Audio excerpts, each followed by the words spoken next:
Olá, alunos! Sejam bem-vindos ao nosso curso sobre recursos e o novo Código de Processo Civil.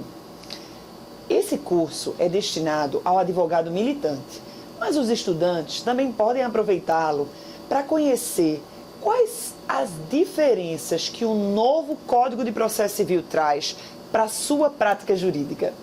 Lembro a todos que o nosso material didático está disponível no meu aplicativo para celular. É só você procurar na Play Store ou na Apple Store por Professora Fernanda Rezende. Desta forma, você terá acesso a todos os meus slides e a estes vídeos também. Gente, na aula de hoje, nós vamos tratar sobre um recurso muito utilizado por nós advogados no dia a dia. São os embargos de declaração. Os embargos de declaração, que você já conhece, está acostumado a usar, normalmente para corrigir uma eventual obscuridade ou contradição na sentença do magistrado, algo que ao ler você não compreendeu direito e que pode até dificultar a execução do julgado. Nós usamos muito também quando verificamos uma omissão na sentença. E então, imagine que você formulou uma petição inicial com 3 pedidos. E ao julgar, o magistrado se manifestou apenas sobre 2. Naturalmente, você vai utilizar os embargos de declaração para solicitar que o juízo supra aquela omissão no julgado. Uma quarta possibilidade é a utilização dos embargos para a correção de erros materiais. O Código de Processo Civil permite que o próprio magistrado corrija erros materiais de ofício. Então, você, como advogado, pode também se utilizar dos embargos de declaração para solicitar esse tipo de correção. Eu já tive em sala de aula onde um aluno me levou uma sentença que havia condenação em R$3.000 e, entre parênteses, havia a informação de R$30.000. Como saber qual o valor da condenação? Para corrigir este erro material, você se utiliza dos embargos de declaração. Isso é o que você já conhece. Agora, o que vem de novo com o Código de Processo Civil 2015? Vamos dar uma olhada no artigo 1022 do novo CPC.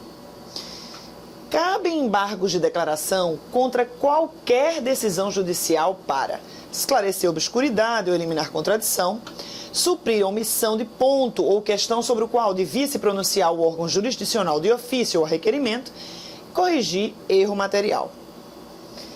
E aí, você conseguiu perceber a diferença? O novo CPC traz a possibilidade de utilização dos embargos de declaração para atacar qualquer decisão judicial. Isso significa que, além do que nós costumeiramente usamos, sentença e acórdão, vamos usar agora embargos de declaração para correção de obscuridade, contradição, omissão, erro material nas decisões interlocutórias. Ah, professora, eu já sabia disso. De vez em quando, eu até utilizava os embargos de declaração para corrigir uma contradição, por exemplo, num pedido liminar que havia sido indeferido pelo magistrado. É verdade, só que com o novo CPC, ao protocolar os embargos de declaração, o prazo para a interposição do recurso principal, qual seja o agravo, ficará interrompido. Exatamente, o prazo para o agravo de instrumento, de uma decisão liminar indeferida, por exemplo, só vai começar a correr quando você for intimado da nova decisão, a decisão que analisar os seus embargos de declaração. Somente a partir daí, começará o prazo de 15 dias para você agravar. Isso mesmo. O prazo dos recursos foram unificados. Então, agora, todos os recursos têm prazo de 15 dias, à exceção dos embargos de declaração, que continuam sendo de 5 dias. Essa já foi uma grande conquista para nós no novo CPC. Outra modificação a respeito dos embargos diz respeito ao conceito de omissão, que é trazido no artigo 1022. Vamos ver junto? Considera-se omissa a decisão que deixe de se manifestar sobre tese firmada em julgamento de casos repetitivos ou em incidente de assunção de competência aplicável ao caso sob julgamento. Vejam só, A assunção de competência vai ser objeto de estudo em outro vídeo. O que esse inciso nos traz é uma segurança em pelo menos afirmar que a decisão, tratando-se de matéria de direito em que já houve o posicionamento consolidado dos tribunais superiores e que o juiz simplesmente desconsidere o entendimento já consolidado, é considerada decisão omissa. Portanto, atacável pela via dos embargos de declaração. Nós precisamos fazer uma interpretação sistemática do novo CPC. E para isso, esse conceito de omissão, na verdade, foi muito mais ampliado.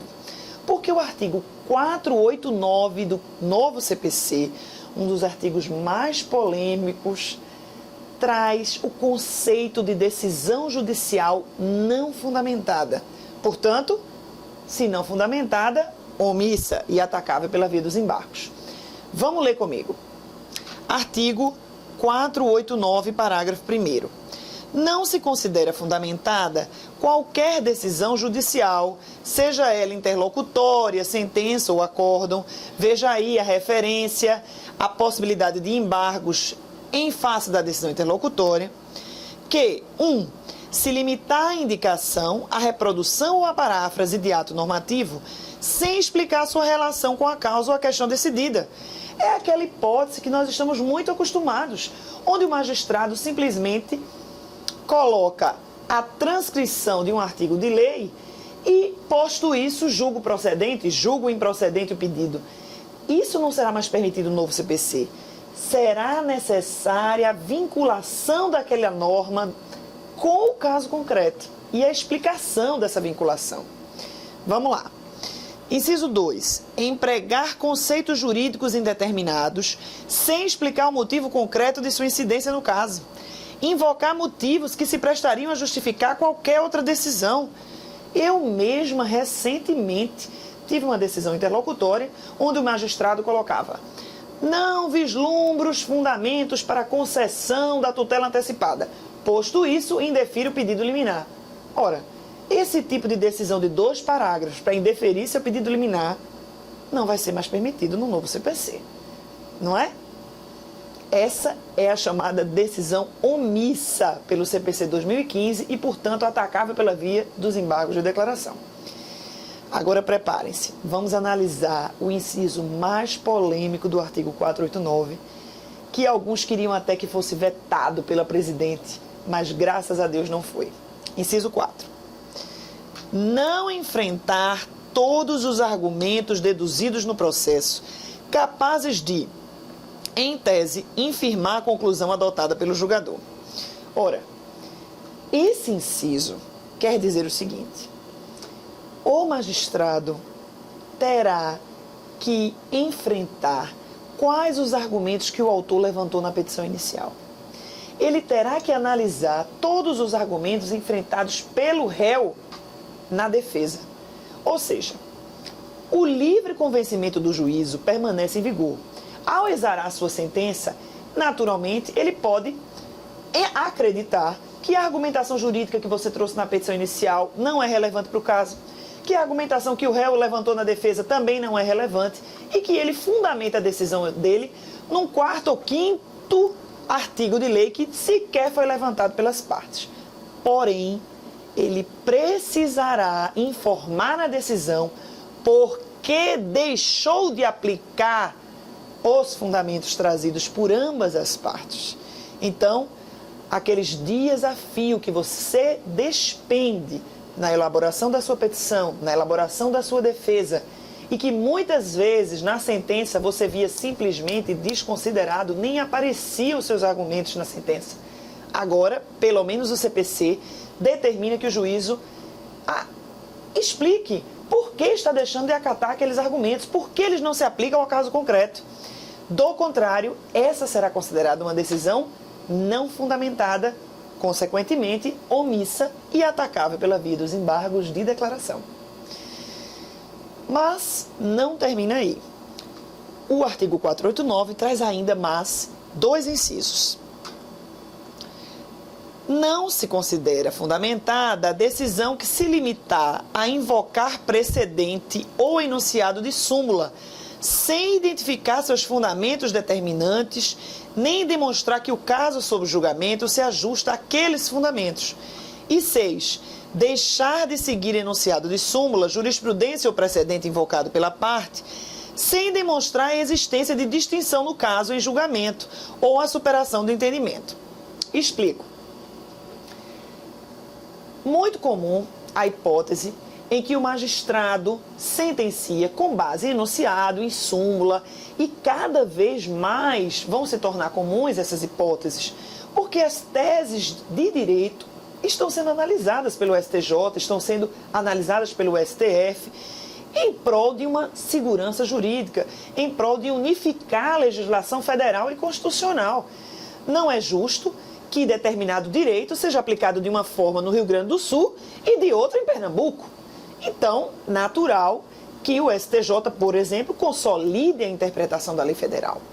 Portanto, o magistrado, ao aplicar a norma ao caso concreto, ele não poderá deixar de se submeter ao entendimento já consolidado em tribunais superiores. Aí você pergunta, mas professora, e se esse entendimento já tiver sido superado?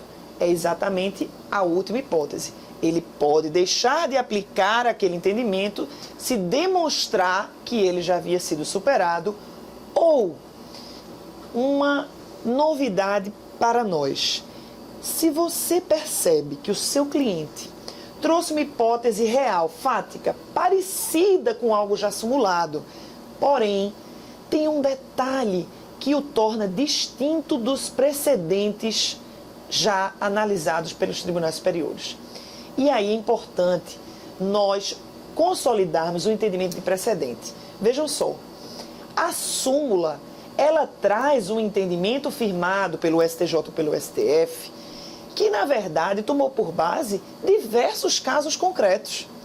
E esses casos é que efetivamente são os nossos precedentes e que nós temos que ter o cuidado de analisar. Porque, às vezes, vislumbrando apenas o enunciado da súmula, você, a priori, acredita que seu caso será julgado improcedente.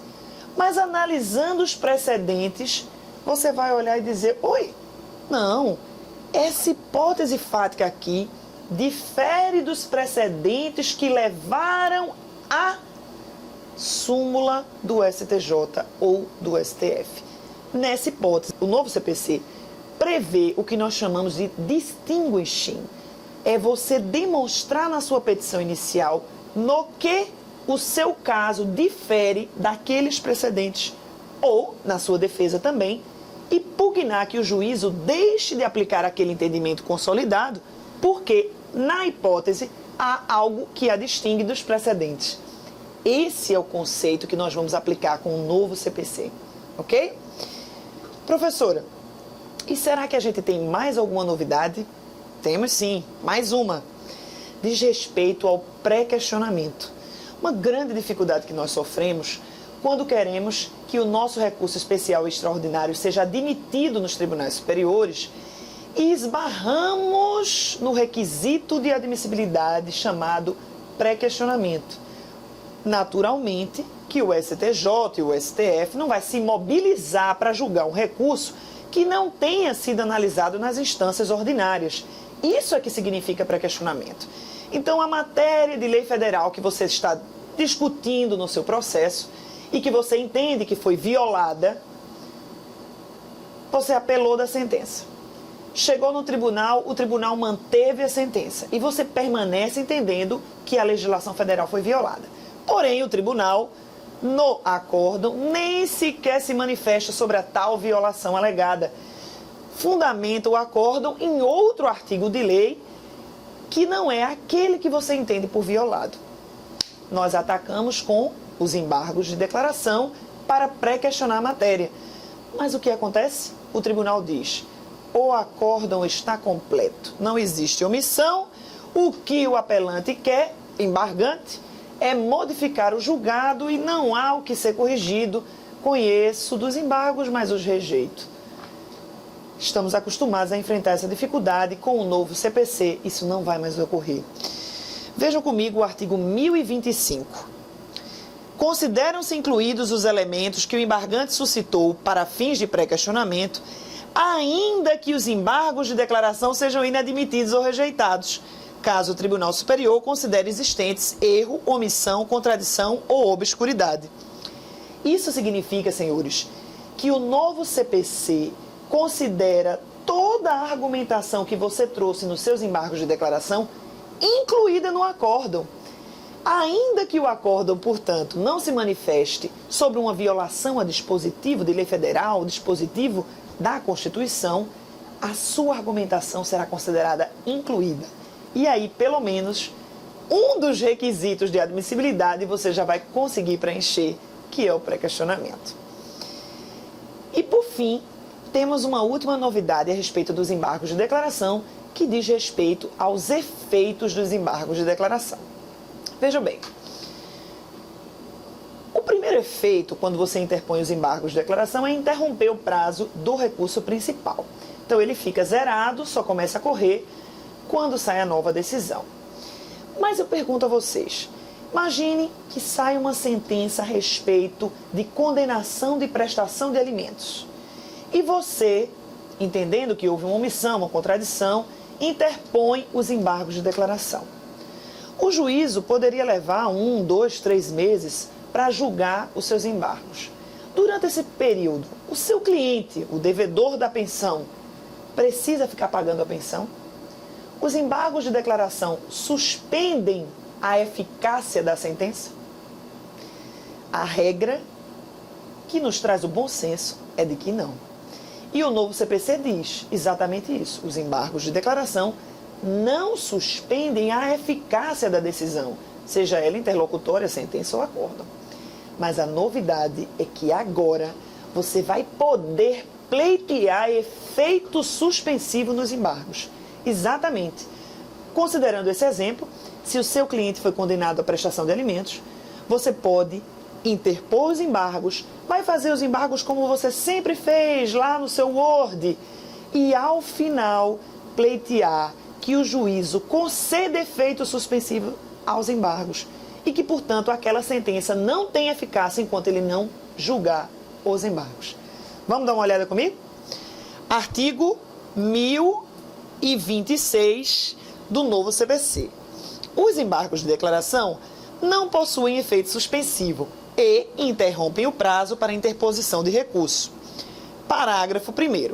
A eficácia da decisão monocrática, veja aí, a decisão do juízo de primeiro grau ou de relator ou colegiada, poderá ser suspensa pelo respectivo juiz ou relator se demonstrados 2 requisitos: a probabilidade de provimento do recurso ou, sendo relevante a fundamentação, houver risco de dano grave ou de difícil reparação. Gente, isso significa que nós temos 2 novos requisitos para a solicitação de efeito suspensivo nos embargos. Um, que já nos é muito conhecido, é você demonstrar ao final da sua petição o risco real de dano grave e de difícil reparação que o seu cliente corre caso não seja concedido o efeito suspensivo. Mas o segundo diz respeito à probabilidade de provimento do recurso. Esse requisito nos lembra o fumo boni iuris, ou a fumaça do bom direito, que nós estamos acostumados a utilizar. Porém, a probabilidade de provimento do recurso vai além da verossimilhança da alegação. Significa que o advogado precisa estar atualizado com o entendimento, naquela respectiva matéria de direito, dos tribunais de justiça, dos tribunais regionais federais, do STJ, do STF, pois, para conseguir o efeito suspensivo no recurso de embargos, você precisa demonstrar ao juízo, além do risco, que há grandes chances de que o seu recurso seja provido e que, portanto, ele deve sim levar em consideração essa chance e conceder efeito suspensivo, retirando a eficácia da sentença, a eficácia da decisão interlocutória do mundo jurídico. Agora, um alerta para vocês. os embargos de declaração também podem ser considerados protelatórios. E a multa no novo CPC vem um pouquinho mais pesada. Veja o parágrafo 2º. Quando manifestamente protelatórios, os embargos de declaração, o juiz ou o tribunal, em decisão fundamentada, condenará o embargante a pagar ao embargado multa não excedente a 2%. Lembrando que essa multa poderá ser ampliada até 10% caso você interponha novos embargos que sejam considerados protelatórios. E essa multa torna-se automaticamente um requisito de admissibilidade para o recurso principal. Então, você tem que recolher a multa para poder interpor a apelação ou agravo de instrumento. E o novo CPC acaba com aquela corrida de embargos dos embargos, dos embargos, dos embargos. Só serão permitidos, no máximo, 2 embargos tidos como protelatórios pelo juízo. Se você interpor o terceiro, ele irá ser rejeitado liminarmente pelo juízo ou pelo tribunal. Ok? A última modificação a respeito dos embargos de declaração diz respeito à possibilidade de, eventualmente, o magistrado, ao analisar os seus embargos, considerar que efetivamente houve uma omissão ou uma contradição tão grave apta a modificar o julgado. Vejam, são os chamados efeitos infringentes dos embargos de declaração. Nessa hipótese, o magistrado, de acordo com o novo CPC, deverá intimar a parte adversa para se manifestar sobre o seu recurso de embargos de declaração. Então, ele irá conceder à parte adversa o prazo de 5 dias para contrarrazoar os embargos de declaração, toda vez que houver a possibilidade dele conceder efeitos infringentes aos embargos. Essa é a última modificação. Fico muito feliz de estar com vocês. A gente se vê no próximo vídeo. Deixem suas dúvidas e sugestões no meu aplicativo para celular, que eu vou ter o maior prazer em responder.